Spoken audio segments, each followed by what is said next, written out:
Y bueno, vamos a hablar acerca de lo que es la pelvis ósea y la pelvis visceral.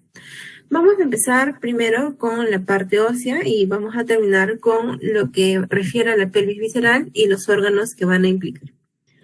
Así que empecemos. Respecto a la pelvis ósea, vamos a tener primero que la pelvis va a estar compuesta por los huesos que son conocidos como los huesos coxales. Ahora, si nosotros observamos aquí las imágenes, quizá ustedes podrían decir, y anteriormente me lo han dicho, pensaría que este hueso parece como una oreja o quizá tiene una forma bastante curiosa, ¿verdad? Sin embargo, anatómicamente se le ha dado una forma y esta forma es la de un cuadrilátero. Y uno dirá, un cuadrilátero, pero ¿dónde sacamos un cuadrilátero? Pues bien, básicamente es como si estuviésemos viendo un cuadrilátero que en parte ha sido como girado, ¿no? Cuando veamos la muestra, por ejemplo, en la parte práctica, nos daremos cuenta que no es tan plano como se ve aquí en la imagen, así que podría ser un poco confuso. Sin embargo, vamos a ubicar nosotros los vértices para poder encontrar nuestro cuadrilátero, que, bueno, normalmente se toma como un cuadrilátero, ¿no? Entonces, vamos a empezar primero ubicándonos. Dado que el coxal es un hueso plano, entonces vamos a tener en este huesito una cara externa, ¿no? Que va a estar en relación con los miembros inferiores y una cara interna. Sí, a ver. No estoy grabando, ¿verdad? Sí. Ok, gracias. A ver. Aquí.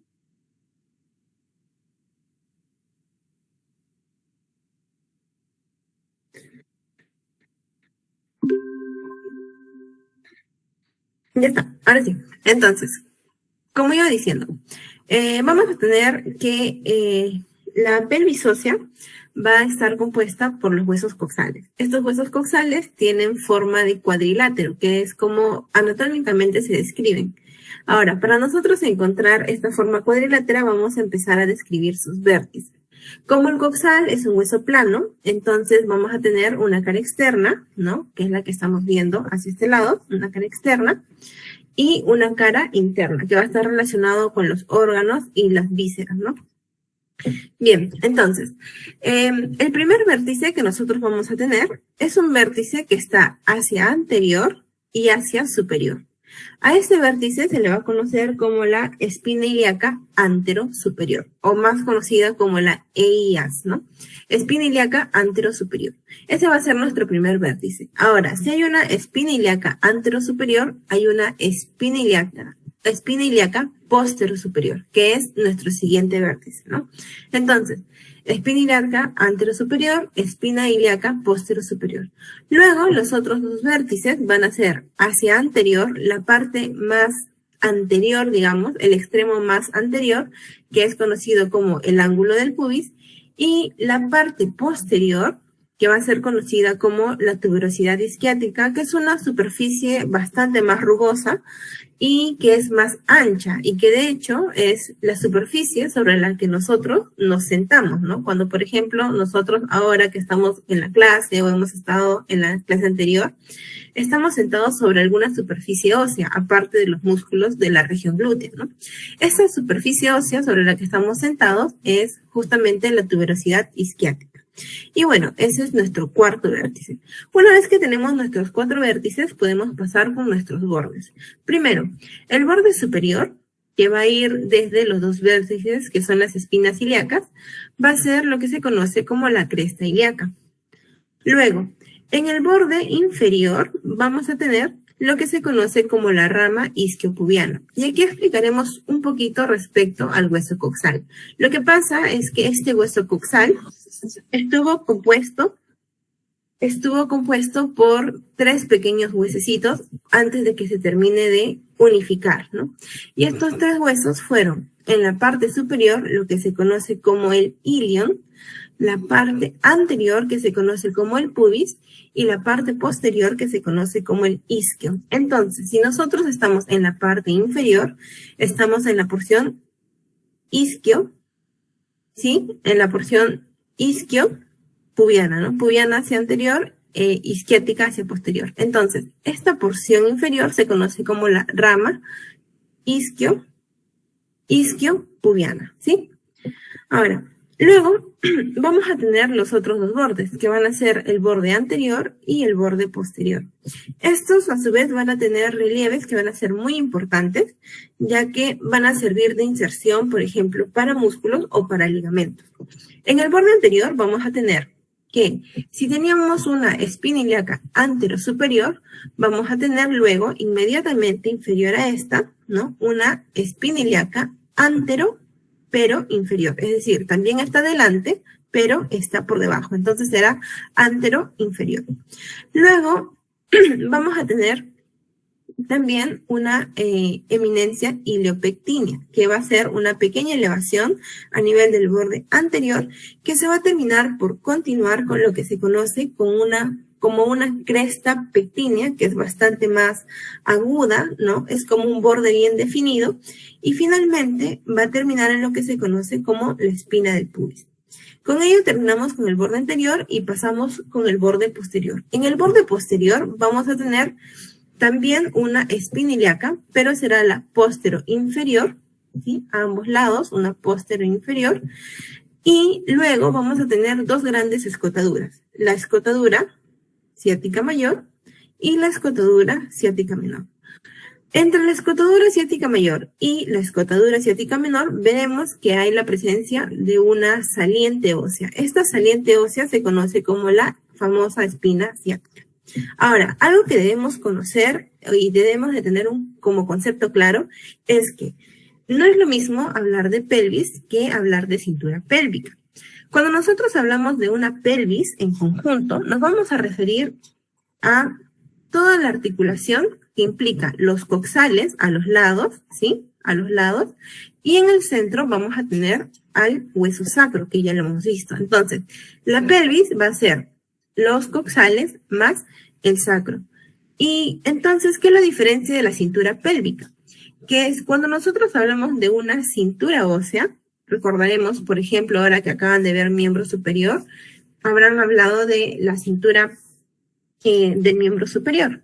Entonces, aquí nosotros vamos a tener parte de lo que es el esqueleto axial, es decir, lo que es el eje, y lo que son las cinturas vienen a ser parte del esqueleto apendicular, es decir, lo que está por los lados.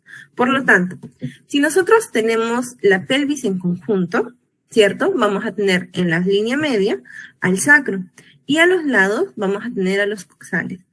Si el sacro está en la línea media, pertenece al esqueleto axial, es decir, al eje. Por tanto, si nosotros hablamos de una cintura pélvica, no vamos a tomar en cuenta el sacro, sino más bien solamente a los huesos coxales.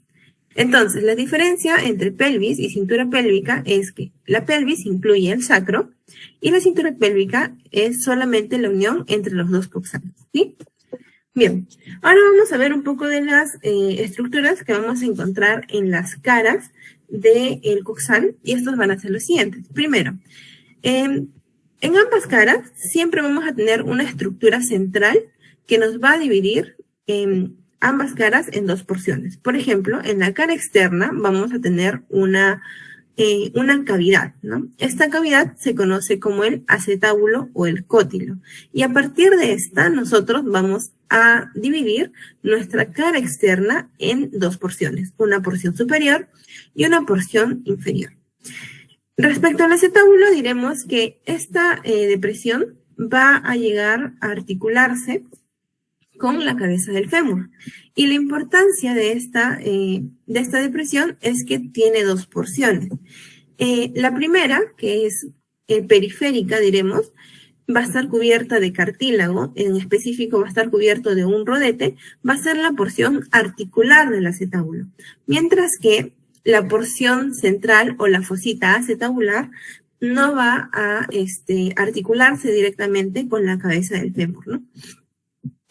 A partir de del acetábulo, vamos a tener nosotros hacia superior lo que se conoce como la fosa ilíaca externa. Y en esta fosa ilíaca externa, nosotros vamos a tener algunas rugosidades, ¿no? que no siempre son muy evidentes, pero suelen ser producto de la inserción de los músculos glúteos. Entonces, a estas líneas se les va a denominar las líneas glúteas, y son tres.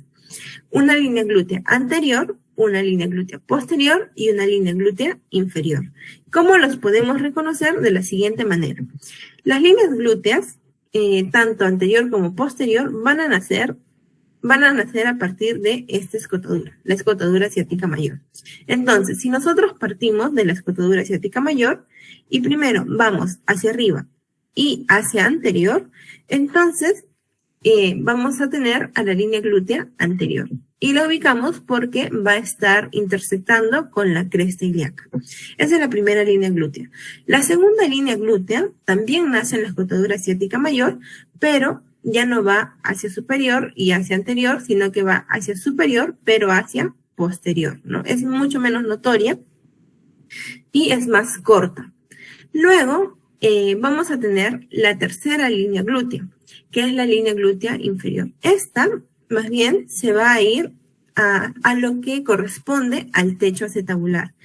El techo acetabular es toda la superficie que está sobre el acetábulo. Entonces, a nivel del techo acetabular, en algunas ocasiones encontraremos una impresión, ¿no? A esta impresión que se genera, que es como una línea, se le conoce como la línea glútea inferior. Como les digo, no siempre son muy notorias, pero de estar son las que son creadas por la inserción de los músculos glúteos, ¿no? El glúteo menor, el glúteo medio y el glúteo mayor.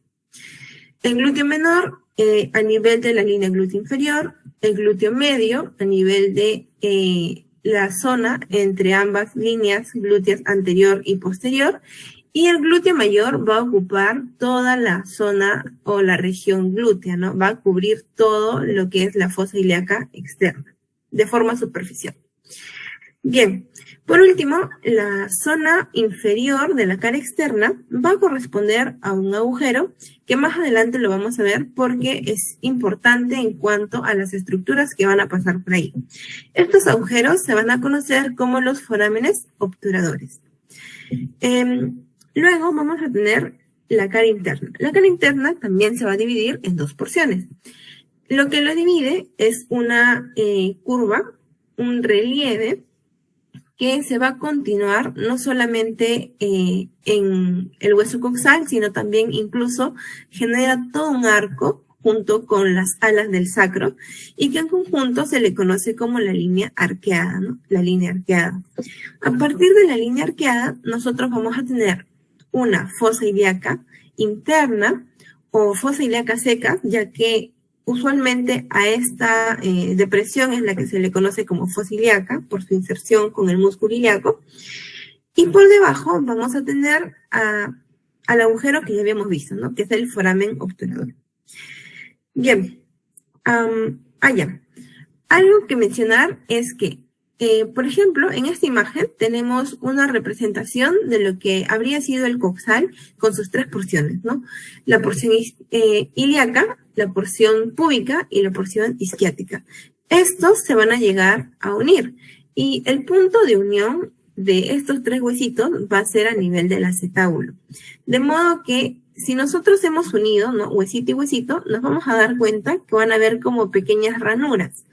A estas pequeñas ranuras que van a hacer las uniones entre estos huesos se les conoce como las escotaduras. Pero de todas estas escotaduras, la que nos va a importar es la que se forme entre la zona isquiática y la zona pubiana. La escotadura isquiopubiana es la que finalmente va a prevalecer y es la que estamos viendo hacia inferior y es la que se conoce como la escotadura acetabular. Bien, para continuar con lo que es la pelvis, veremos ahora las articulaciones que van a involucrar una pelvis en conjunto. Aquí vamos a tener a lo que se conoce como la articulación de la cintura pélvica. Esto es la articulación de los dos coxales con el eje, que vendría a ser el sacro, y la articulación de la cadera, más conocida como la articulación coxofemoral. Respecto a la cintura pélvica, nosotros vamos a tener que el coxal va a necesitar unirse en dos puntos. Uno, con el sacro para unirse al eje, ¿no? Y hacia anterior va a tener que unirse consigo misma, ¿cierto? A estas articulaciones, la primera se le conoce como la sacroiliaca porque une la porción sacra con la porción ilíaca del coxal, y la segunda es la sínfisis del pubis, que es una articulación con poco movimiento, ¿no? De tipo cartilaginosa. En estos vamos a ver que aparte de su articulación como tal, es decir, de la unión entre las carillas articulares, van a haber elementos que van a favorecer o van a aumentar esta unión, que son justamente los medios de unión. En el caso de la articulación sacroiliaca tendremos a la cápsula, pero lo que más nos interesa aquí son los ligamentos. De estos ligamentos, que van a ser los sacroiliacos, por ejemplo, que van de la porción sacra a la porción ilíaca, y la iliolumbar, que va de la apófisis transversa de L5 hacia la porción ilíaca, la que más nos interesa son los sacrociáticos, o también conocidos como sacrociático mayor, sacrociático menor, o si no nos queremos complicar la vida porque nos olvidamos un poco los nombres, solamente nos recordamos de cada una de las porciones de los huesitos. Este huesito es el sacro, y aquí tenemos a nuestro coxal. Pero esta porción del coxal se denomina espina, ¿recuerdan? Y esta porción se denomina tuberosidad. Por tanto, este primer ligamento sería el sacro tuberoso y este otro sería el sacro espinoso, ¿sí? De la articulación de los ligamentos sacrociáticos vamos a tener la presencia de dos agujeros, un agujero ciático mayor y un agujero ciático menor, que lo vamos a ver más adelante por las estructuras que pasan por allí. Luego vamos a tener a la sínfisis del pubis, que como ya les decía es cartilaginosa, pero que a pesar de ello va a estar reforzada por algunos otros ligamentos, ¿no? Por ejemplo, el ligamento anterior, desde una vista anterior de la parte pubiana, no del coxal, y también en su porción posterior e inferior. De todas las caras, si nos damos cuenta, en la sínfisis del pubis no tiene un reforzamiento hacia la cara superior como ligamento, pero en la cara superior más bien lo que vamos a tener es la inserción de los músculos del abdomen, ¿no? Entonces, de alguna manera también ayuda a reforzar o cubre la articulación como tal. Por último, vamos a tener a la articulación de la cadera, y aquí vamos a tener que los que se articulan, como ya habíamos visto, son la cabeza femoral, el acetábulo, y este acetábulo va a poseer su rodete, que va a favorecer justamente este encaje, ¿no? Entre la cabeza femoral y el acetábulo. Debido a la forma de la cabeza femoral, este tipo de articulación es esferoidea, por tanto vamos a tener un movimiento en todos los ejes y va a verse reforzado por ligamentos que van a ir desde el fémur hasta las tres partes del coxal. Por ejemplo, tendremos al ligamento ilio, ¿cierto? Ilio femoral, al pubo femoral y el isquio femoral. Hay además un ligamento que no se ve en la parte superficial, pero que más bien se dice que es un ligamento intraarticular, y es el ligamento de la cabeza del fémur. Si nosotros hiciéramos un corte a nivel de estos ligamentos, veríamos por dentro que en la cabeza del fémur hay un ligamento que va a ir a parar justamente a la zona central, ¿no? A nivel de la fosa acetabular. Bien, con ello terminaríamos la parte de la pelvis, ¿no? Ósea, pero aquí he querido agregar un poquito más, que viene a ser los medios de comunicación. Lo vamos a ver rápido porque es un extra, y es básicamente porque una vez que nosotros hemos articulado nuestra pelvis, ¿no? De esta manera, nos vamos a dar cuenta que hemos formado o existen algunos agujeros a través de los cuales nosotros vamos a poder comunicar la pelvis, ¿no? Y lo que es el miembro inferior, o también otras regiones como por ejemplo la región glútea. Entonces, una vez que nosotros tenemos, por ejemplo, aquí nuestra pelvis articulada, vamos a ver que esta pelvis se va a poder dividir en dos porciones. A partir de lo que habíamos visto, como la línea arqueada, ¿sí? Hacia anterior, pasando por la sínfisis del pubis y generando un orificio.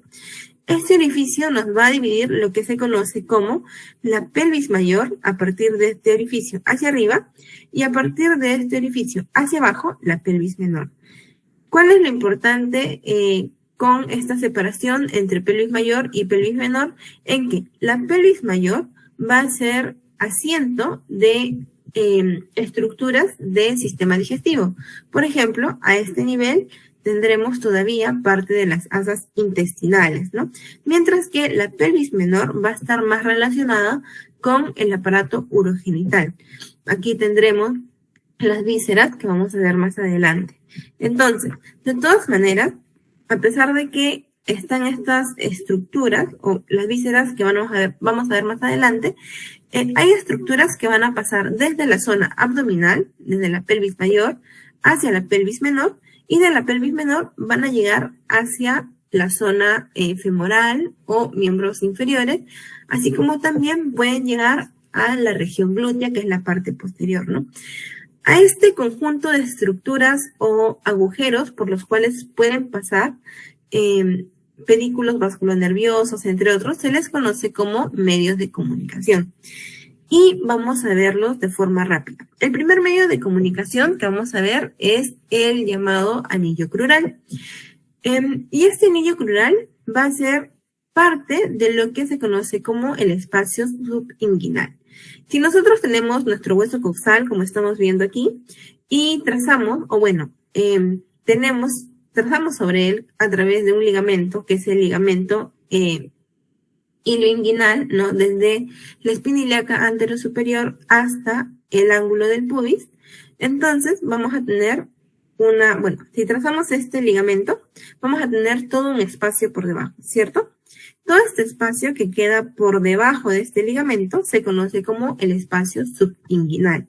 Ahora, este espacio subinguinal tiene además un ligamento adicional que es como un tabique, que se conoce como el ligamento iliopectíneo. ¿Por qué será? Bueno, vemos que estamos yendo desde la zona ilíaca hacia la zona del pecten, que lo acabamos de ver, ¿no? Entonces, ligamento iliopectíneo. Este ligamento iliopectíneo va a separar nuestro espacio subinguinal en dos subespacios. Un espacio que, como podemos ver, es lateral y que va a estar, que va a contener músculos, en específico al músculo ilíaco, al músculo ilíaco, y luego vamos a tener a otro compartimento que más bien va a tener a elementos vasculares, ¿no? Por tanto, a este se le va a llamar laguna vascular, y todo este espacio que nosotros vamos a tener, que conocemos como laguna vascular, es lo que se conoce como el anillo crural. Por tanto, los límites del anillo crural van a ser hacia superior y anterior el ligamento ilioinguinal, hacia posterior y lateral la cinta iliopectínea o ligamento iliopectíneo, y hacia medial tendremos al ligamento de Gimbernard, que es parte o prolongación de lo que es la fascia, ¿no? Que envuelve a los músculos del abdomen. Bien, entonces, una vez que hemos delimitado nuestro anillo crural, veremos el contenido. El contenido, como su nombre lo dice, es vascular y van a tener aquí a lo que son la arteria, la vena femoral y los ganglios que pueden existir también a este nivel. Ahora, por aquí no va a pasar el nervio, más bien el nervio va a estar un poco por fuera. Sin embargo, para nosotros poder recordar cuál es el orden, ¿no? Del van femoral que va a atravesar justamente por el espacio subinguinal, existe una mnemotecnia. Y la mnemotecnia es navega. Entonces, aquí nosotros tendremos que, a partir de lo que es el ligamento iliopectíneo, ¿cierto? Hacia adentro, vamos a tener en este orden, primero a la arteria, a la vena y al ganglio, que aquí puede ser o puede estar presente el famoso ganglio de Cloquet, ¿no? Y que por fuera vamos a tener al nervio femoral, ¿cierto? Bien, entonces, esta es la mnemotecnia. Y aquí otros nombres que pueden usar para el ligamento ilioinguinal. Vamos a continuar. Luego, otro medio de comunicación son los agujeros ciáticos que ya habíamos mencionado antes. Los agujeros ciáticos van a ser dos, el agujero ciático mayor y el agujero ciático menor. Estos van a servir como medios de paso para estructuras, sobre todo vasculonerviosas, ¿no? Y vamos a empezar con el agujero ciático mayor. El agujero ciático mayor, ya hemos visto que lo podemos delimitar por la escotadura ciática mayor y los ligamentos que van a pasar, como el sacroespinoso y parte incluso del sacrotuberoso. Y vamos a tener todo el agujero que implica el agujero ciático mayor como tal. Sin embargo, este agujero va a verse dividido en dos porciones a través de un músculo.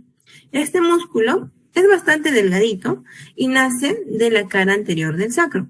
Se conoce como el músculo piriforme, ¿no? Nace en el sacro y miren, pasa por el agujero ciático mayor para terminar en el fémur, ¿no? Este músculo va a dividir, por tanto, nuestro agujero ciático en dos porciones. Un conducto suprapiramidal, porque está sobre este músculo, y un conducto infrapiramidal, porque está por debajo. A través de estos van a pasar los van o pedículos vasculonerviosos, conocidos como glúteos. En específico, por arriba, miren, vamos a ver que aparece el van glúteo superior. Y por debajo aparece el van glúteo inferior. Ahora, de estos, los que siempre debemos tener en cuenta es el conducto infrapiramidal. ¿Por qué? Porque además de que por este conducto pasa el van glúteo inferior, va a venir por aquí un nervio que es muy importante. Si se dan cuenta, miren, es un nervio bastante grande, ¿sí? Bastante largo, bastante ancho, y que se va a encargar de inervar casi todo el miembro inferior. Estamos hablando del nervio ciático. Entonces, en cuanto a las relaciones, diremos que el nervio ciático va a salir a través del agujero ciático mayor en su porción que pasa por debajo del músculo piramidal. ¿Cuál es la importancia? Y aquí un pro tip para que ustedes lo puedan reconocer es que si nosotros vemos al músculo piramidal, pensemos siempre en encontrar al nervio ciático. ¿Por qué? Porque estos siempre o casi siempre en un más del 90% van a ir juntos. ¿Está bien? Siempre que nosotros tengamos al músculo piramidal, por debajo va a aparecer el nervio ciático. Al revés, si vemos al nervio ciático, el músculo que tendremos por encima, hay que suponer que es el músculo piramidal, ¿sí? Entonces, es también una forma de poder reconocerlos, por ejemplo, cuando estén con las muestras cadavéricas. Por último, vamos a ver aquí el agujero ciático menor, el cual va a tener como contenido, primero, al van pudendo interno y también al músculo obturador interno. El músculo obturador interno, que va a estar tapando parte del agujero obturador, va a salir en parte, ¿sí? Va a salir por el agujero ciático menor hasta que llegue a al fémur para poder articularse, ¿no? Entonces, vamos a ver que el van pudendo interno, que va a pasar por la pared, va a ir pegado, de hecho, miren, va a ir pegado al músculo, ¿no? Al músculo obturador interno. Entonces, nosotros tenemos primero el agujero obturador. Luego, sobre este agujero obturador, tendremos al músculo obturador interno. Sobre este músculo obturador interno, ¿no? Su fascia, vamos a tener al van pudendo interno. Este van pudendo interno va a ir pegado a esa fascia. Y luego va a continuar su recorrido al salir, ¿no? Al salir al entrar por el agujero ciático menor. Ahora, a este espacio que va a estar formándose por las fascias y que va a estar rodeando a este van pudendo interno, se le va a conocer como el conducto pudendo o también llamado como conducto de Alcock, ¿sí? Ahora, por último, vamos a tener al último medio de comunicación, que es el agujero obturador, que ya lo hemos estado viendo, ¿no? El agujero obturador va a estar primero cubierto por una membrana, que es la membrana obturatriz, que si bien lo cubre, no lo va a terminar de cubrir por completo. Nos va a dejar un pequeño espacio a través del cual va a poder pasar el vano obturador. ¿Sí? Entonces, a través de este va a comunicarse, ¿no?, el vano obturador desde la pelvis hasta lo que es la zona genital. Pero este agujero obturador no va a estar cubierto solo por la membrana obturatriz, sino más bien va a estar cubierto por 4 estructuras. Es por ello que se dice que el agujero obturador finalmente va a estar cubierto por una barrera cuatrilamelar, es decir, que tiene 4 láminas, ¿no? El primero, desde dentro hacia afuera, será el músculo obturador interno, ¿sí? Luego viene la membrana obturatriz interna para algunos, la membrana obturatriz externa, ¿no? Porque algunos proponen que hay 2 hojas. Y por último, va a estar cubierto por el músculo obturador externo. Con ello tapamos el agujero obturador y por el espacio que queda por encima va a pasar el van obturador. De estos, bueno, vamos a tener que la parte superior de esta membrana, de la membrana obturatriz, tiene un fascículo de tejido nervioso, perdón, de tejido conectivo, que es bastante más engrosado, ¿no? Y se le conoce como la cintilla subpubiana. ¿Por qué? Porque está debajo del pubis. Bien, con eso hemos terminado la pelvis ósea y vamos a pasar a la pelvis visceral. La pelvis visceral, miren, va a ser, como ya les mencionaba, todo lo que compete a los órganos que están dentro de la pelvis en conjunto.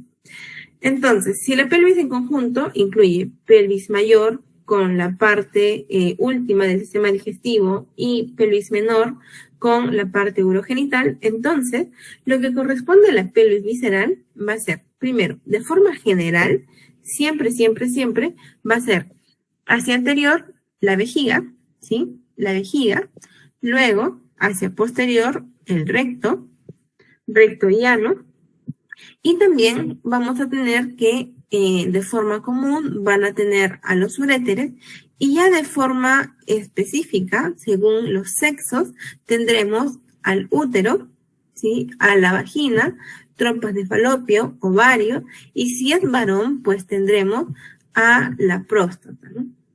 A la próstata.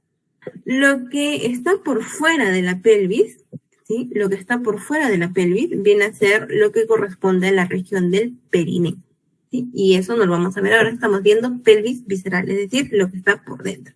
Entonces vamos a ver todos estos, excepto recto y ano, porque eso ya lo han visto el día de ayer. Y bien, entonces vamos a empezar primero con los uréteres. Los uréteres van a ser una especie de conducto muscular que va a conectar la pelvis renal con la vejiga. Los uréteres van a ser parte de los conductos excretores, cuya función va a ser justamente sacar, ¿no?, la orina que produce el riñón hacia el exterior. En específico, el uréter nos va a facilitar el camino, digamos, desde la pelvis renal, hasta la vejiga, que es donde va a terminar por desembocar, ¿no? Ahora, nuestro uréter, o el uréter en general, va a tener una longitud de 27 a 30 centímetros. Pero este largo no es, digamos, uniforme, sino más bien es un largo que va a tener momentos en que va a ser más angosto, va a tener estrangulaciones o zonas estrechas, pero también va a tener zonas que van a ser más dilatadas, ¿no? Si nosotros partimos de la pelvis renal, luego descendemos, como lo está haciendo acá, ¿no? Luego pasamos por los vasos ilíacos, ¿sí?, por los vasos ilíacos comunes, y luego terminamos por la vejiga. Veremos cuáles son las porciones, poco a poco, de lo que corresponde a los uréteres. Los uréteres en su camino tendrán primero una porción abdominal una vez que salen de la pelvis, no de la pelvis renal, una porción ilíaca cuando han llegado a la porción inicial, ¿no?, de la pelvis. Pero hablaremos de una parte pélvica como tal una vez que hayamos pasado lo que se conoce como la línea terminal, ¿no? Entonces, en este camino, como les mencionaba, vamos a tener unas estrangulaciones. Estas estrangulaciones van a ser producto ya sea de la presencia de esfínteres o también puede ser el paso de estructuras con las cuales se van a comprimir de alguna manera. Las estrangulaciones que vamos a tener van a ser 3 en específico. La que se forma por la unión entre la pelvis renal y los uréteres va a ser lo que se conoce como la estrangulación o la estrechez pielo-ureteral. La segunda va a darse producto del paso del uréter sobre los vasos ilíacos comunes, ¿no?, que acá los tenemos. Entonces, como se apoya, también vamos a tener aquí una segunda estrechez. Y por último, la estrechez tercera que vamos a tener es aquella que se da cuando el uréter ingresa a la pared de la vejiga y de alguna forma lo comprime, ¿no? Esta va a ser la estrangulación o la estrechez urétero-vesical. Entre estrangulación y estrangulación, si nos damos cuenta, vamos a tener la presencia de algunas pequeñas dilataciones que van a ser conocidos como usos. Los usos van a ser 2. Uno principal, debido a que este está presente siempre, incluso en nuestra etapa inicial, ¿no?, de formación, de desarrollo embrionario. Y luego vamos a tener un uso accesorio, que es el que se va a formar, ¿no?, una vez que nosotros adquiramos ciertas posiciones, por ejemplo, ¿no?, o la posición bípeda. Entonces, el uso principal va a estar siempre presente, es constante, y en conjunto a los dos se les conoce como los usos de Schwalbe, ¿no?, que es el anatomista que los describió. Ahora, ¿por qué nos interesa conocer la forma de los uréteres? ¿Por qué sería importante conocer esto? Bueno, básicamente porque si nosotros tenemos un camino, ¿cierto?, y vemos que hay zonas en las que están estrechas, pues si algo pasara, por ejemplo, si hubiese alguna estructura, ¿no?, una masa sólida que pueda pasar a través de estos conductos, podrían obstruirse a nivel de estas estrangulaciones. Por ejemplo, podríamos tener un cálculo renal, que al pasar por esta zona, pues podría estancarse, ¿no? Entonces, la importancia de estas estrangulaciones es que pueden a este nivel, a nivel de estas estrangulaciones, formarse lo que son los cálculos, ¿no? ¿Y por qué se forman los cálculos? Bueno, básicamente porque hay una suerte de estancamiento. Si lo pensamos así, por ejemplo, cuando nosotros dejamos un vaso con agua o un balde con agua mucho tiempo, ¿no?, o cuando hemos ido al río, por ejemplo, vemos que, por ejemplo, abajo, en la parte inferior, se va a terminar por acumular lo que es como la tierra, ¿cierto? Por arriba está el agua, pero por debajo se acumula la tierra, el fango, el lodo.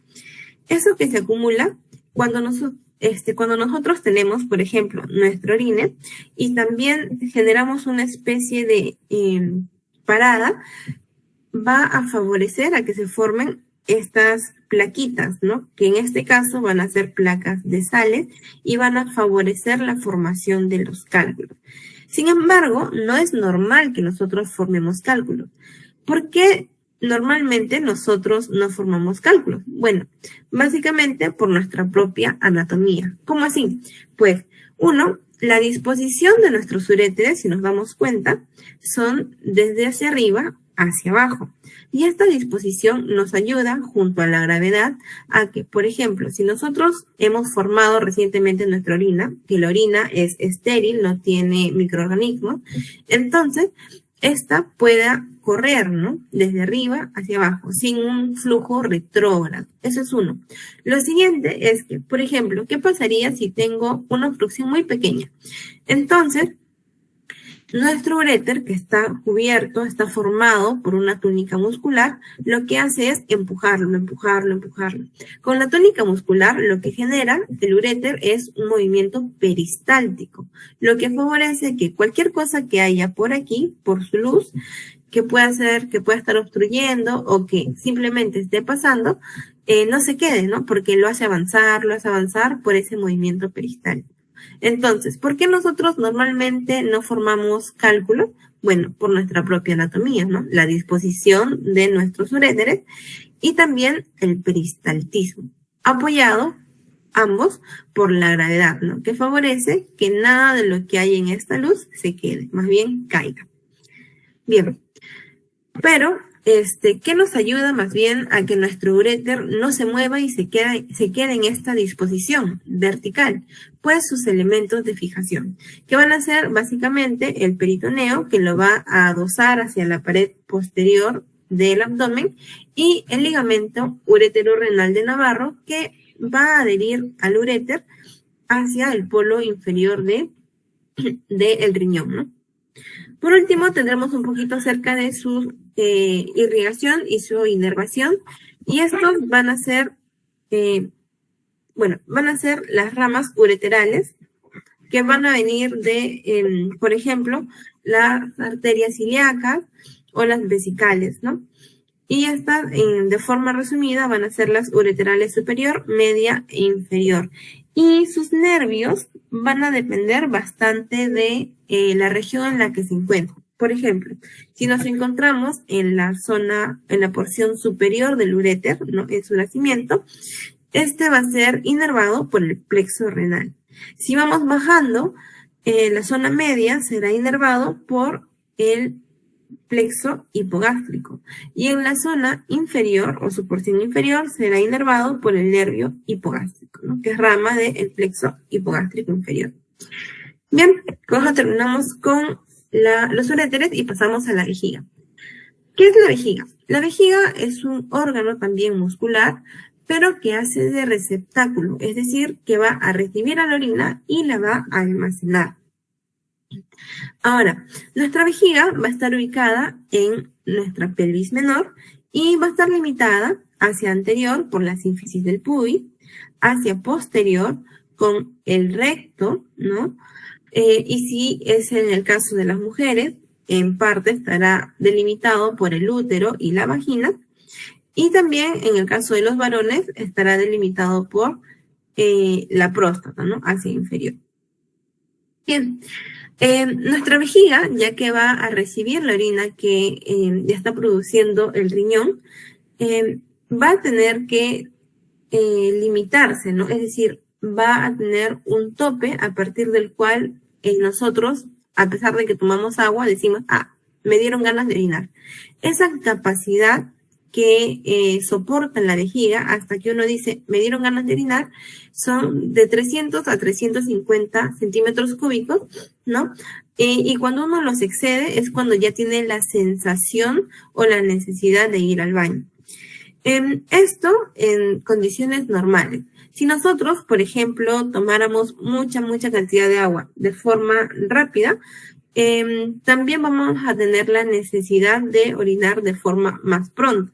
Y si tomáramos bastante cantidad de agua, pero de forma lenta, con más tiempo, entonces el llenado de la vejiga será más lento y podrá exceder un poco más esta capacidad, ¿no? Lo máximo que puede llegar a distenderse una vejiga es hasta los 2 litros, ¿no? Que se va a dar en casos de, por ejemplo, alguna obstrucción a nivel de su orificio de salida. Algo que debemos de tener en cuenta en cuanto a las relaciones de la vejiga es su relación con la sínfisis del pubis. ¿Por qué? Porque normalmente la vejiga no suele pasar este borde, ¿no? El borde superior de la sínfisis del pubis, sobre todo cuando está vacua, cuando está vacía. Pero cuando está llena, normalmente lo pasa, es decir, pasa este borde, el borde superior de la sínfisis, y entonces puede ser abordable, por ejemplo, en casos de un abordaje quirúrgico.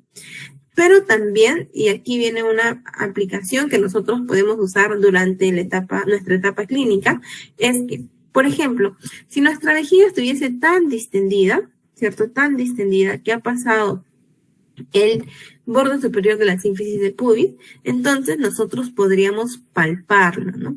En algunas ocasiones, cuando hay una obstrucción a nivel de su orificio de salida, nosotros vamos a poder palpar en la parte superior lo que se conoce como el globo vesical, ¿no? Que es básicamente la vejiga que está distendida, ¿sí? Producto de una obstrucción de su orificio de salida. Entonces, nosotros a través de la palpación, por ejemplo, ¿no? Ahora que vamos a la clínica, podemos notar justamente que la vejiga está sobresaliendo. Pero vamos a continuar viendo, por ejemplo, cuáles son estas características que tiene la vejiga, como su forma. La vejiga tiene una forma, cuando está vacía, piramidal. Por tanto, debemos de buscar nosotros su base, sus lados y su vértice. Empecemos por la base. La base de la vejiga va a estar relacionada con la parte posterior, la que está en relación con la vagina y el útero, ¿no? Y que va a estar delimitado en parte por la llegada de estos conductos que van a ser los uréteres. Y hacia inferior va a estar delimitado por el inicio de la uretra, ¿no? Toda esta porción vendría a ser la base. Luego vamos a tener hacia los lados las caras laterales, ¿sí? Que es lo que está aquí cortado, y aquí estaríamos viendo, ¿no? Las caras laterales. Y por último vamos a ver una cara superior. El vértice de la vejiga corresponde a un rezago embrionario que antiguamente fue parte, fue el alantoide, y que este va a obliterarse formando lo que se conoce como el ligamento umbilical medio, o también llamado como el famoso URAC, ¿no? Que sirve como medio de fijación de la vejiga, pero es acompañado también de otros ligamentos y estructuras para que esta vejiga no se mueva de su lugar. ¿Qué más podemos ver en la vejiga?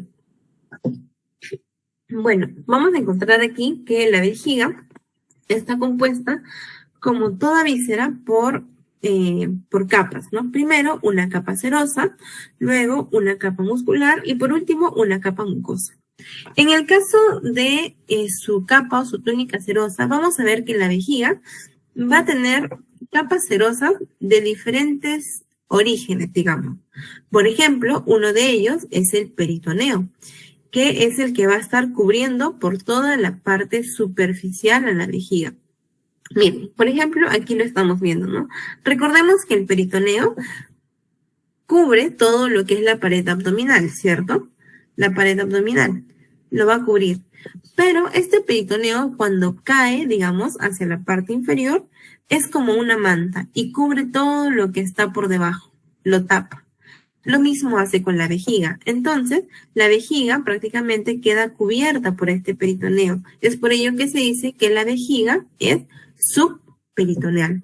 Y los fondos de saco o los espacios que se van a formar por este peritoneo van a estar en relación con la ubicación de la vejiga, ¿no? Por ejemplo, este pequeño doblez, esta pequeña depresión sin salida, delante de la vejiga será el fondo de saco prevesical. Luego, hacia atrás, tendremos otra depresión sin salida, que será el fondo de saco utérico, porque une la vejiga con el útero, y a los lados, ¿no? Que acá está un poco tapado, a los lados, ¿ven? Estas depresiones serán los fondos de saco laterovesicales. Ahora, otra capa serosa que también va a cubrir a la vejiga aparte del peritoneo, es lo que se conoce como la fascia umbilico-vesical. Esta fascia, en realidad, es una prolongación de lo que antes fueron las vainas vasculares de los vasos umbilicales, ¿no? Habíamos hablado, recuerdan, del ligamento medio, umbilical medio o uraco, ya. A los lados, cuando uno estaba en el proceso de desarrollo todavía embriológico, tenía permeables de lo que son los vasos umbilicales, ¿no? Porque van hacia el ombligo. Entonces, estos, como cualquier vaso, es decir, como cualquier arteria, vena, van a tener una cubierta vascular alrededor de ellos. Sin embargo, en el caso específico de estos, se engrosan, ¿no? Se hacen más resistentes, y cuando estos terminan por obliterarse, van a formar en toda la parte anterior una especie de fascia, que es la que se conoce como la fascia umbilico-vesical, que va a estar delimitada hacia los lados, como podemos ver, por los ligamentos umbilicales mediales, ¿no? Aquí tenemos al ligamento umbilical medio y a los lados ligamentos umbilicales mediales. Bueno, luego veremos que en la capa muscular, el músculo o el conjunto de fibras que nos debe interesar son aquellos que componen al detrusor de la vejiga, ya que estos van a, con su movimiento, favorecer la salida de la orina.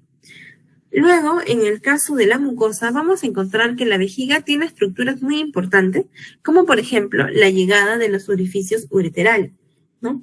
Estos orificios ureterales van a llegar a través de dos pequeñas elevaciones y que junto al orificio posterior uretral, es decir, el orificio de inicio de la uretra, van a formar una especie de triángulo que se conoce como el trígono vesical de Lietod. Este trígono vesical está elevado debido a que en su parte interna está conformado por músculos, ¿no? Que de hecho, conforme las personas vayan envejeciendo, estas capas musculares se engrosan, ¿no? Se engrosan y hacen que esta porción, más bien con su borde superior, que es el rodete interuretérico, vayan generando una pared más alta y por tanto que la orina no termine por correr toda, ¿no? Y esto nos puede llevar a una predisposición ¿a qué? A las infecciones. Hablábamos hace un momento de la estasis, ¿cierto? De la orina, por ejemplo, a nivel de los uréteres, pero a nivel de la vejiga también puede haber estasis, por ejemplo, a nivel de el rodete interuretérico, ya que si nosotros hacemos crecer esta pared, entonces más orina puede quedarse en el fondo, ¿no? Y con ello favorecer la presencia de microorganismos, etcétera, y con ello generar una infección. En el caso de la vejiga, ya para terminar, veremos sus vasos van a estar dados por los vasos vesicales, tanto anteriores como posteriores, y su retorno venoso se va a dar a través de los plexos, ¿no? Usualmente las vísceras que vamos a ver en la zona pélvica van a estar dados por retornos venosos a través de plexos, ¿no? Como es este caso. Respecto a los linfáticos, estos van a terminar cercanos a los ganglios linfáticos que están alrededor de los vasos ilíacos. Y por último, va a estar inervado por el plexo hipogástrico inferior, que tiene componente simpático y parasimpático. Bien, pasamos ahora con la uretra, que viene a ser la continuación justamente de las vías excretorias, y que en este caso nos va a ayudar a terminar de pasar lo que es la orina, ¿no? Desde la vejiga hacia la parte externa. Esta uretra va a tener características distintas según si nosotros lo estamos viendo en un varón o si lo estamos viendo en una mujer.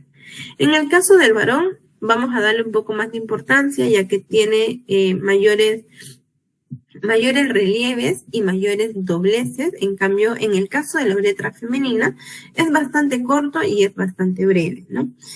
En el caso de la uretra masculina, vamos a tener que, debido a su sinuosidad, si nos damos cuenta, ¿cierto? Desde la vejiga, miren, desciende hacia un codo, hacia otro segundo codo a través de el cuerpo esponjoso, va a tener una forma en conjunto de S itálica. Y esta, al igual que las otras vísceras que hemos visto, va a estar compuesto por túnicas, ¿no? Una túnica mucosa, una túnica que en este caso es vascular y una túnica que es muscular. Dentro de lo que es la túnica mucosa, que es todo lo que va a cubrir por dentro, vamos a tener la presencia de glándulas, ¿no? Glándulas que van a ayudar de alguna manera a mantener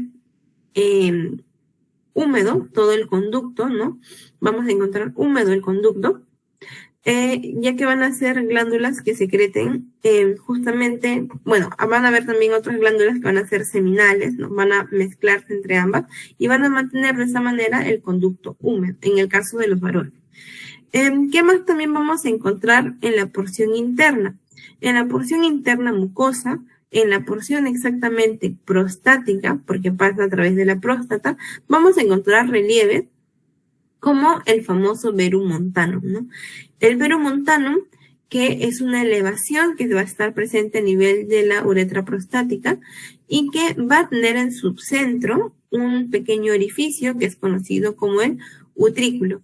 En realidad, el verum montanum como tal no tiene una función, sino más bien es un rezago embrionario, ¿no? Pero en cuanto a sus relaciones, tiene importancia ya que a los lados de este verum montanum nosotros podemos encontrar a los conductos eyaculadores, ¿no? Otras estructuras que van a estar cerca al verum montanum van a ser los frenillos del veru, que son estos pliegues que vienen de la parte superior, ¿sí? Y una cresta uretral que es la continuación prácticamente de este verum montanum. Luego vamos a ver que en cuanto a la capa muscular, la uretra va a estar compuesto tanto por músculo liso como por músculo estriado. De estos vamos a ver que el músculo estriado va a formar lo que se conoce como el esfínter estriado y es la parte consciente del acto de excretar la orina, ¿no? Es decir, vamos a nosotros poder, por ejemplo, contener la orina a través de este músculo estriado porque nosotros vamos a poder controlarlo. Los puntos de inicio y de partida de la uretra siempre van a ser a partir de la vejiga y el punto de inicio y el punto de partida, en el caso de los varones, se va a dar a través de el orificio o el meato urinario externo, ¿no? Que en los varones va a estar ubicado en la porción del glande. Y nos damos cuenta que en este recorrido, este tubo o este conducto no es uniforme, sino que también va a presentar algunas estrecheces y algunas dilataciones, ¿no? Siendo quizá una de las más conocidas la fosita navicular, que va a estar presente a nivel del glande. Esta disposición de la uretra masculina hace que los varones tengan muy poca predisposición a las infecciones urinarias en comparación con las mujeres, ¿no? ¿Por qué? Porque vemos que el camino para que, por ejemplo, los microorganismos lleguen hasta la vejiga, el camino es mucho más largo en comparación con la uretra femenina, ¿no? Que con las justas son 3.5 centímetros. Entonces, de alguna forma, nosotros podemos explicar la presencia o la recurrencia de las infecciones urinarias o las itus, ¿no? En mujeres más que en el caso de los varones. En los varones, por la longitud, ¿no? De su uretra, 1, y 2, por estas flexuras que va a formar, ya que estas flexuras, de alguna manera, van a impedir que estos microorganismos proliferen de una forma más rápida. En cambio, en la uretra femenina vamos a tener que, aparte de que es corto, ¿no? 3.5 centímetros, el camino es más bien casi recto, ¿no? Es casi recto, lo que hace que los microorganismos, ¿no? Puedan acceder de forma bastante rápida hacia la vejiga, ¿no? Y con ello producir una inflamación, una cistitis. Aquí vamos a ver que, a diferencia de la uretra masculina, no hay un verum montanum, ya que el verum montanum es un rezago embrionario de una porción que en las mujeres sí se va a terminar de formar, ¿no? Para que sea parte de su aparato genitourinario. Pero lo que sí va a tener es su túnica muscular, al igual que la uretra masculina, y con ello un esfínter liso, de músculo liso, que es el que no controlamos, y un esfínter de músculo estriado, que es el que nosotros sí podemos manejar, ¿no? Y por tanto, contener, por ejemplo, la orina. Luego vamos a pasar con lo que es el útero, y aquí veremos primero que el útero es un órgano muscular de tipo hueco, como podemos ver, y cuya función va a ser alojar al feto durante la gestación. ¿Qué debemos saber nosotros del útero? Bueno, del útero debemos saber que primero está ubicado en la parte central de la pelvis menor. Si nosotros vemos, ¿no?, el corte, por ejemplo aquí, en toda la pelvis menor nosotros vamos a encontrar en la parte central a nuestro útero. Pero si nos damos cuenta, este útero no está sentado de forma vertical, quizá como acá lo vemos, ¿no? Sino más bien el útero está echadito, ¿no? Está apoyado sobre la vejiga. A esta disposición que tiene el útero, como inclinado, ¿no?, se le va a denominar versión y flexión. ¿Sí? A ver, creo que alguien escribió. ¿Sí? Profesora, ¿me permite? Sí, claro. En la imagen de la uretra femenina, ¿podría usted volver a la imagen donde está la parte de donde está anterior a esa? Esta. En esa imagen donde dice forma fusiforme, el punto verde que está indicando en el interior de la vagina, ¿esa es la uretra femenina? Ya. Aquí el punto verde en la parte interna va a ser el orificio posterior o el orificio de inicio. Aquí. Así como en la uretra masculina teníamos un orificio posterior de la uretra, o sería el orificio de inicio, ¿no? En la uretra femenina también vamos a tener un punto de inicio, que está a nivel de la vejiga, ¿no? Y su punto de salida va a ser el meato urinario, o el orificio externo. Entendido, profesora, muy amable. Está bien. Sí, más bien muchas gracias por hacerme acordar. Ya está. Bien, entonces estábamos viendo, ¿sí tienen otra duda? No, yo que quería bajar la mano, pero la subí de nuevo. Ya, está bien, no te preocupes. Ya, entonces continuemos con la parte del útero. Bien, entonces hablábamos del útero respecto a su disposición, ¿no? Y veíamos que el útero no está recto como normalmente quizá lo hemos aprendido o hemos visto en las imágenes, sino más bien el útero está echadito respecto a la vejiga, ¿no? Y a esta disposición de flexión o de versión del útero respecto a otros elementos es lo que se conoce como la anteversión y la anteflexión. En el útero nosotros vamos a usar los términos versión y flexión para referirnos a los ejes. Por ejemplo, en el caso de la versión, nosotros vamos a tomar como referencia el eje del canal vaginal, ¿sí? Y si la versión está hacia anterior, será una anteversión, ¿sí? Tomamos como eje el canal vaginal. Pero si luego tomamos como eje el cuello, ¿no?, el cuello uterino con la intersección del cuerpo, entonces hablaremos de una flexión. Y si esta flexión está dada hacia anterior, será una anteflexión. Entonces, normalmente el útero, en condiciones normales, va a estar en anteversión y anteflexión, pero pueden haber estados alterados, no necesariamente patológicos, por ejemplo, en el estado de embarazo, en que el útero ya no esté en anteversión ni anteflexión, sino que pueda llegar a una retroversión y una retroflexión, ¿no? Pero en condiciones normales tenemos una anteversión y una anteflexión. ¿Sí? Listo. Ahora, en cuanto a los medios de fijación del útero, porque también vamos a tener que mantenerlo en la zona central, vamos a tener que estos son 6, ¿no? De todos estos que ahora voy a mencionar, el principal o el que siempre debemos recordar es el ligamento cardinal, porque es el principal medio de fijación del útero, ¿no?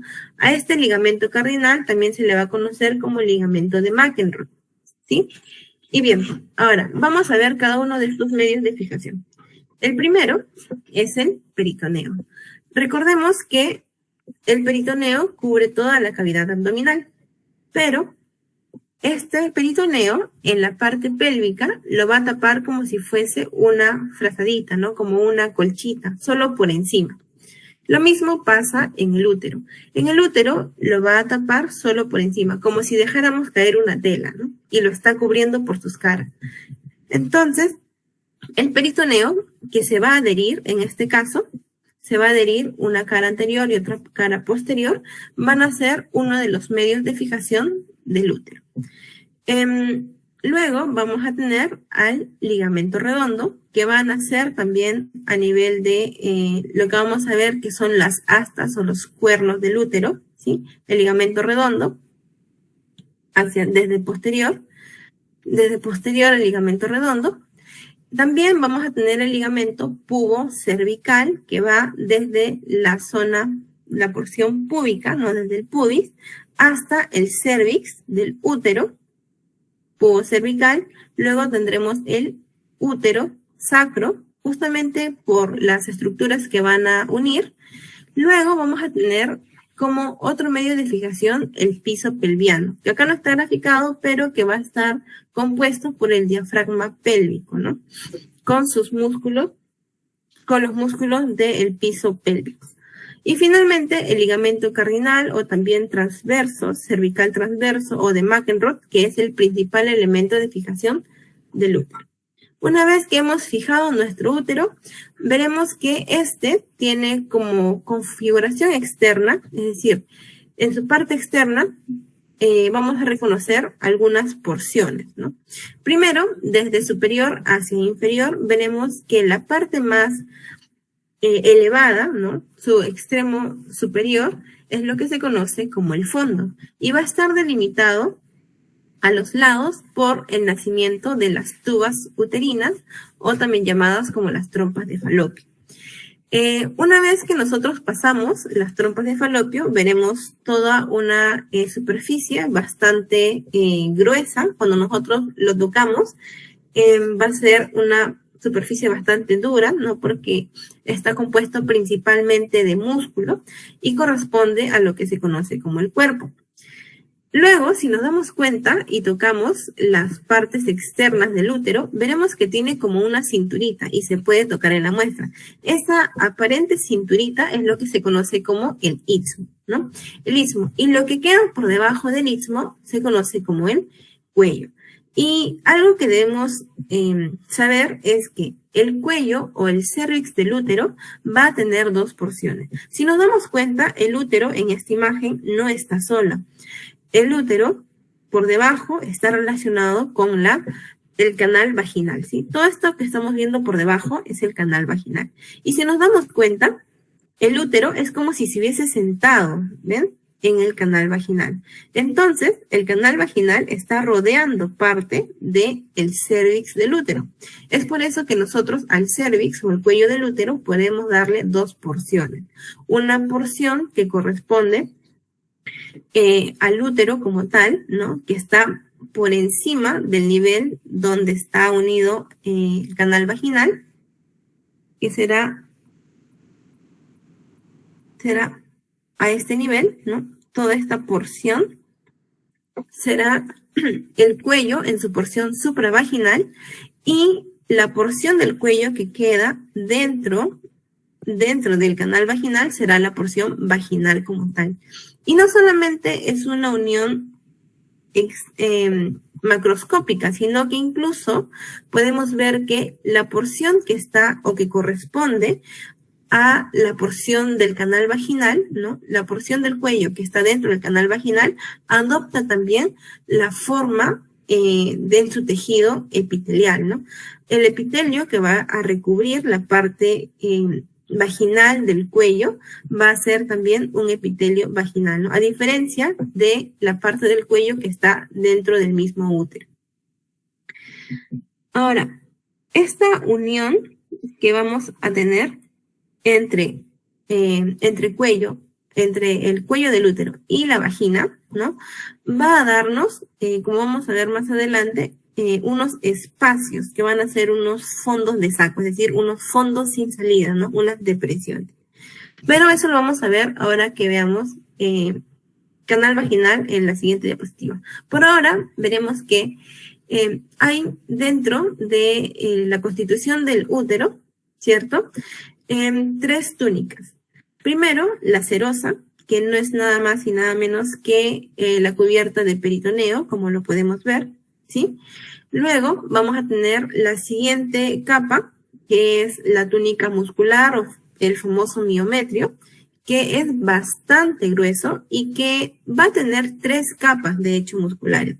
Las dos extremas, es decir, la superficial y la profunda, van a ser capas longitudinales, y la capa media de la túnica muscular va a ser la plexiforme y es la que se va a encargar de darle esta forma tan característica al cuerpo, ¿no? Que es bastante más ancha. De hecho, cuando nosotros veamos las muestras, ¿no? Una muestra cadavérica de útero es bastante dura y esto se debe a que estos músculos, al fijarse en formol, ¿no? Van a tener una consistencia, van a hacerse más rígidos, ¿no? A diferencia de si nosotros cogiéramos una muestra in vivo de útero, que a pesar de que es bastante gruesa por la cantidad de músculos que tiene, es mucho más depresible, ¿no? Entonces, cuando veamos la muestra en el taller, quizá algunos se sorprendan porque es bastante duro debido a la cantidad de músculo, pero ya saben que en una persona viva, ¿no? Esta pared de útero es mucho más depresible. Luego, por último, en cuanto a la túnica mucosa, la parte interna, también conocido como endometrio, es la que se va a relacionar con la implantación del ovocito, ¿cierto? Y también vamos a tener aquí que esta tiene capas, siendo la más superficial, aquella que se desprende con la etapa de la menstruación. Bien, ahora para terminar con útero, vamos a hablar un poco del ligamento ancho. El ligamento ancho va a ser el adosamiento de las 2 hojas de peritoneo que caen, ¿no? Recuerden que el peritoneo cae rodeando lo que es las estructuras de la pelvis menor, una de ellas el útero. Cuando el peritoneo rodea a este útero, en la parte superficial solamente lo cubre, pero a los lados, ¿no? A los lados, lo que vendría a ser los bordes laterales, como podemos ver aquí, estas hojitas se pegan. A ese adosamiento, a ese pegamiento de las 2 hojas del peritoneo, se le conoce como el ligamento ancho, ¿no? Aquel que está por los bordes laterales del útero. Por último, ahora sí, vamos a tener que el útero va a estar irrigado por la arteria uterina, que es una arteria bastante notoria, flexuosa, como podemos ver aquí, y que su llegada es muy importante porque donde nosotros podamos encontrar a la arteria uterina, vamos a encontrar 2 estructuras como referencia, ¿no? Las arterias uterinas siempre, pero siempre, van a llegar a nivel del cérvix del útero. Es decir, si nosotros estamos buscando en la muestra y vemos una arteria que llega al borde lateral del útero, ¿no? Y es muy flexosa, sabremos que es la arteria uterina y que el lugar a donde está llegando es el cérvix, ¿no? El cérvix. Ahora, ¿qué más? Que si nosotros seguimos esta arteria uterina a nivel de la base del útero, vamos a encontrar que esta va a estar en relación con el ligamento cardinal, ¿no? Entonces son estructuras que de alguna manera nos van a guiar hacia otras estructuras, ¿no? Como la arteria uterina hacia el cérvix o hacia el ligamento cardinal. Y como ya les venía mencionando también, La mayoría de estas vísceras van a tener un retorno venoso a través de plexos. El útero también va a tener su retorno venoso a través del plexo que le corresponde, ¿no? Que es el plexo uterino. Bien, ahora vamos a ver lo que son ovarios y trompa de falopio, que es la continuación. Y aquí veremos primero las tubas uterinas, también llamadas trompas de falopio, o también conocidas como los oviductos. ¿Por qué? Porque la función de estas es llevar el ovocito, ¿no? Desde el ovario hasta el útero. Estas tubas uterinas van a estar en relación con el ligamento redondo, que es medio de fijación del útero, y con el ovario, ¿no?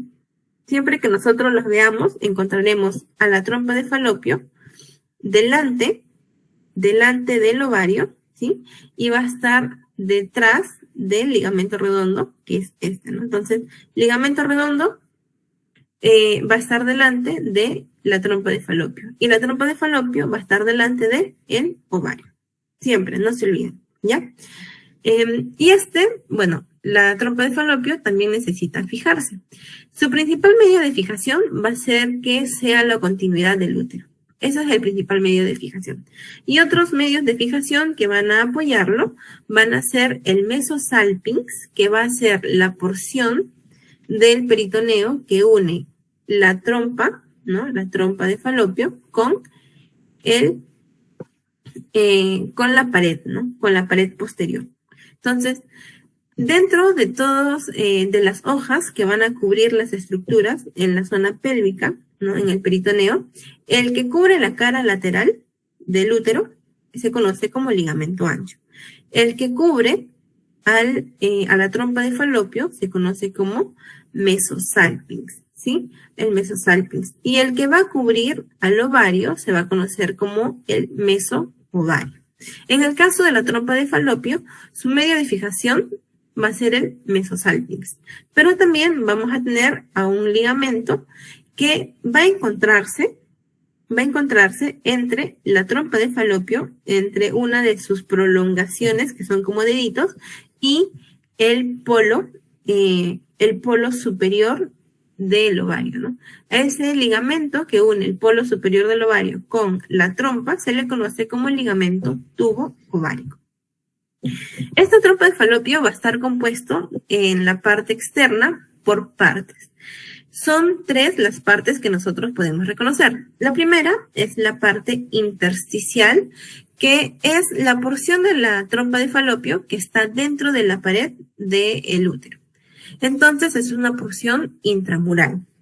Luego, después de esta porción intramural, tendremos a lo que se conoce como el cuerpo. Y este cuerpo se va a dividir en 2 porciones más pequeñas. La primera, que es la porción más angosta, que suele tener 1 milímetro de diámetro, es muy delgada, ¿no? Es el istmo. Y luego vemos que este istmo va a empezar a dilatarse, ¿no? En lo que se conoce como el infundíbulo, ¿no? O la ampolla. Y distal, ¿no? En su parte más externa vamos a tener a una dilatación también, pero con unas prolongaciones que son conocidas como las fimbrias. Y a esta dilatación se le conoce como el pabellón, ¿sí? Ahora, de estas fimbrias, siempre, pero siempre, hay una que es la más larga, ¿no? Que de hecho va a estar en relación con el ligamento tubovárico. Si nosotros llegáramos a ver la muestra de la trompa de falopio con el ovario, veremos que este va a estar unido, ¿no? Por el ligamento tubovárico, pero este ligamento tubovárico va a ir seguido de una fimbria que es más gruesa y más larga, que es conocida como la franja ovárica. Una vez que hemos visto esto, entonces vemos un poco de ovario. El ovario, y esto sí tienen que grabárselo siempre, a diferencia de las otras estructuras que nosotros hemos visto, que han sido cubiertas por el peritoneo, ¿sí? El ovario es un órgano intraperitoneal. ¿Por qué?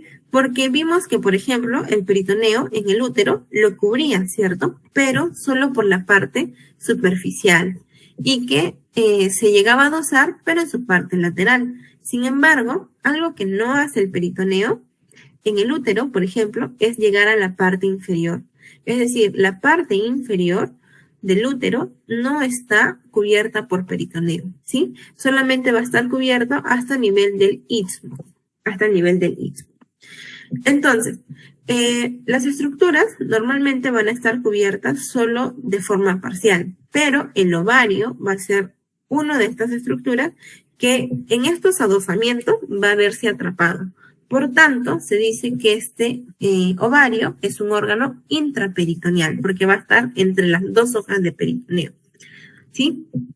Ahora, vamos a ver que el ovario tiene una forma ovoide y que va a tener dos polos. Un polo relacionado con la trompa de Falopio y otro que va a estar unido a través de un ligamento, ¿no? El ligamento útero-ovárico al útero, justamente como su nombre lo dice. El ovario va a estar fijado por un ligamento suspensorio, un ligamento propio al útero ovárico que habíamos mencionado, el mesosalpinx, que es el que lo va a adherir a la pared, y el mesovario, que es el que va a unir, el mesosalpinx, que es el que une trompa con ovario, y el mesovario, que es el que va a unir el ovario a la pared. Finalmente, el ovario va a estar compuesto, ¿no?, desde superficial a profundo. Si nos damos cuenta, aquí le han hecho un corte y vemos que por dentro tiene estructuras, ¿no? Estas estructuras van a ser primero en la corteza, los folículos, y en la parte central, que vendría a ser como la médula, los vasos y nervios, ¿no? Es decir, el pedículo vasculonervioso en la zona central. Asimismo, el ovario va a estar cubierto por una túnica fibrosa que es conocida como la túnica albugínea. Bien, pasamos ahora con la vagina. La vagina es un órgano también músculo-membranoso que tiene una capacidad elástica, ¿no? Lo que nos lleva a que pueda ser o servir como el órgano copulador femenino, 1, y 2, que pueda también dejar paso al feto durante el trabajo del parto. Ahora, la vagina se va a encontrar entre el útero, ¿no? Desde arriba, como habíamos visto, están encajadas, podríamos decir, y la vulva en la parte externa.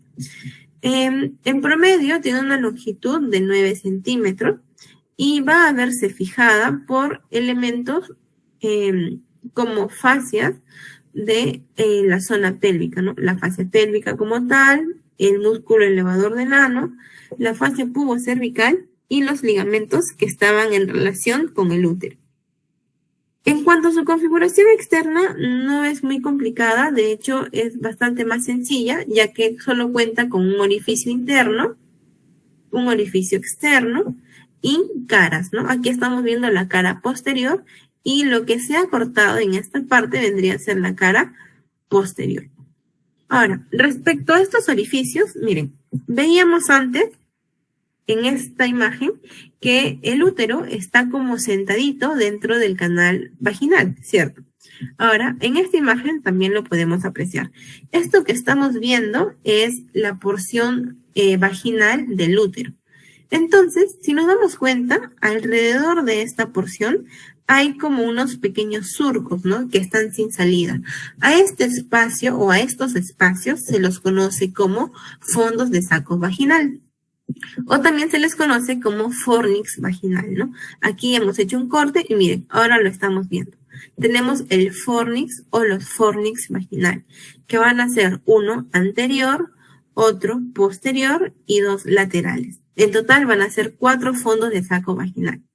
Y que si nos damos cuenta, la forma en cómo sale el útero a través del canal vaginal asemeja a lo que algunos han visto como unos labios. Razón por la cual a esta porción, de hecho, del útero que sobresale en el canal vaginal se le conoce como el hocico de Tenca, ¿sí? El hocico de Tenca.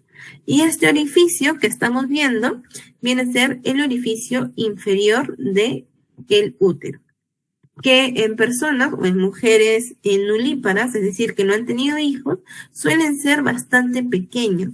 Pero en mujeres que han tenido varios hijos, es decir, en multíparas, este orificio suele hacerse un poco más grande, ¿no? Más transversal. ¿Qué más vamos a encontrar nosotros a nivel de la configuración externa? Que luego de haber visto el extremo, el orificio, ¿no? Posterior o el orificio inicial de la vagina, luego viene el orificio final o el extremo distal, que corresponde a la uretra, ¿no? A la uretra. Bien, luego vamos a ver que en cuanto a sus paredes, vamos a tener que estas van a tener unos repliegues de mucosa, que son unos pliegues transversales. Pero, así como hay estos pliegues transversales, vamos a tener también lo que es una elevación en línea media, que van a ser lo que se conocen como las columnas vaginales o los pliegues longitudinales, ¿sí? Entonces, en la parte interna ya vamos a tener pliegues de mucosa transversales primero y luego entre estos a los longitudinales, siendo que en la cara anterior, en la pared anterior, dentro de estas columnas vaginales, vamos a tener una eminencia que es conocido como el tubérculo vaginal, que va a ser una elevación dada por la salida de la uretra a ese nivel, ¿no? Bien, para terminar ya vamos a tener que la irrigación del canal vaginal va a darse principalmente por una rama de la arteria uterina. La arteria uterina, al final, no solamente va a irrigar el útero como tal, sino que va a dar algunas otras ramas. Por ejemplo, la rama vaginal para la vagina, pero también va a dar otras ramas como la rama ovárica para el ovario, ¿no? Y hablando solamente en el caso de la vagina, vamos a tener, bueno, la rama uterina, una rama vaginal que viene también a veces de la hemorroidal media, o si no, nace aparte, se origina aparte, y que en este caso vamos a tener como retorno venoso también un plexo vaginal que va a terminar o va a desembocar en las venas uterinas y a través de esta al sistema portocava. Ahora sí, ya para terminar la clase de hoy, vamos a tener aquí una víscera más que va a estar ubicada en la zona pélvica, que es la próstata. La próstata es una glándula que va a estar ubicada en lo que se conoce como la encrucijada urogenital, debido a que sus relaciones van a ser hacia inferior, bueno, hacia superior de la próstata, ¿no? La vejiga, luego hacia posterior tendremos lo que es el recto, la ampolla rectal. También vamos a tener dentro de la misma próstata la uretra prostática. También por delante tendremos a la sínfisis del pubis y en conjunto a todas estas estructuras se les va a conocer como la encrucijada urogenital, ¿no? Que es el lugar donde se va a encontrar la próstata. Esta próstata en promedio pesa de 20 a 25 gramos. Y esto es importante saberlo. ¿Por qué? Porque algunos toman como parámetro para lo que es la hiperplasia benigna de próstata el peso, ¿no? Una próstata normal pesa de 20 a 25 gramos y una próstata que probablemente esté en un proceso de hiperplasia benigna de próstata pesa más de 30 gramos. ¿Qué es lo que nosotros vamos a poder identificar en la próstata en su morfología externa? Vamos a poder identificar una base que está relacionada hacia la parte superior en relación con la vejiga, un vértice que va a ser la continuación del conducto uretral y unas caras, ¿no? Una cara anterior bastante redondeada, una cara posterior y una cara inferolateral. De estas, de estas caras, de la cara posterior, vamos a tener que nosotros podemos tocar, podemos sentir que la próstata tiene dos elevaciones, ¿no? Tiene dos eminencias que van a ser los lóbulos y entre ambos un surco que va a ser la incisura prostática. Estos van a poder sentirse, por ejemplo, cuando nosotros hagamos una evaluación a través del tacto rectal, que es muy importante, ¿no? Ya que tiene bastante especificidad y sensibilidad respecto a, por ejemplo, lo que es el cáncer de próstata, pero también el tacto rectal nos puede indicar, por ejemplo, una inflamación solo al tacto o incluso cuando ésta ha crecido, ¿no? Un indicador del crecimiento de la próstata es que justamente esta incisura prostática se vea disminuida. ¿Por qué? Porque ha crecido tanto que esta masa ya no, ha desaparecido el surco que había antes, ¿no? Es una forma de reconocerlo.